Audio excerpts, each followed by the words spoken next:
l'artiste exprime son incompréhension quant aux dernières volontés de Johnny Hallyday. Dimanche 25 janvier 2018, Sylvie Vartan était l'invitée de Laurent Delahousse sur France 2. La première épouse de Johnny Hallyday, de 1965 à 1980, a parlé de l'affaire autour de l'héritage du chanteur, dont les deux premiers enfants. David Hallyday et Laura Smet contestent le testament. Après cette interview, l'animateur recevait Julien Clerc dans 20h30 le dimanche, et lui a demandé de réagir à son tour.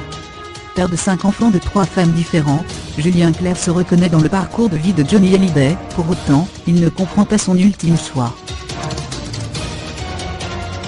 Renier son sang et son histoire. L'entretien débute par cette déclaration que faisait Sylvie Vartan plus tôt dans l'émission, « Mais moi, j'ai beaucoup de mal à croire que l'homme que j'ai connu, aimé follement et que je connais très bien, ait pu réécrire son histoire. » Renier son sang et son histoire en déshéritant, et en ne donnant pas le droit moral à ses enfants. Mais que ce soit Johnny Hallyday ou Monsieur Dupont, c'est inimaginable cette violence, le reniement d'un père. Je ne le crois pas, je ne crois pas que Johnny ait pu être capable de ça. Julien Clerc accepte de commenter, avec prudence et sincérité, « D'abord, il faut dire que c'est douloureux. C'est la première chose qu'il faut dire.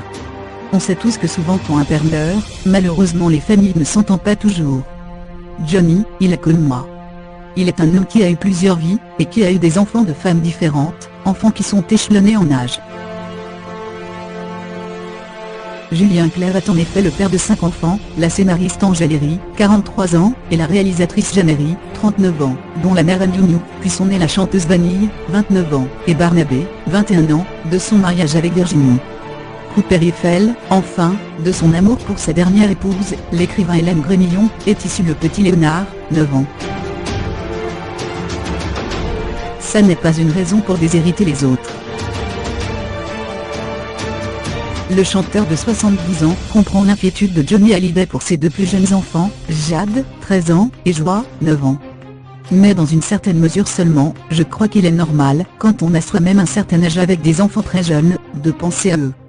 De se dire, ils ont plus de chemin à faire dans la vie que ses frères et sœurs. Ça n'est pas une raison pour déshériter les autres. Voilà ce que je crois. Julien Clerc souligne enfin la question délicate du droit moral sur l'œuvre de Johnny Hallyday, qui revient entièrement à Laetitia Hallyday. Selon lui, c'est un sujet à régler de son vivant. Sur le droit moral, je pense que c'est quelque chose à faire de son vivant, surtout quand on a beaucoup d'enfants et de les réunir. En fin d'émission, Julien Clerc a commencé à chanter l'une de ses chansons avant d'être coupé en direct. La chaîne a présenté ses excuses, et mis à disposition le live de son invité sur les réseaux sociaux. Le 6 décembre 2017, quand la France se réveillait en apprenant la mort de Johnny Hallyday, Julien Clerc était déjà en tournée. Le soir même, de passage à Lyon, il lui rendait hommage en chantant quelque chose de Tennessee, une superbe chanson écrite pour Johnny Hallyday par Michel Berger en 1985. Ironie de la vie, c'est pour Berger que la regrettée France Gall avait quitté Julien Clerc au début des années 1970. Pour essayer de la reconquérir, Julien Clerc lui avait dédié, sur un texte d'Étienne Rodagil, « Souffrir par toi n'est pas souffrir ».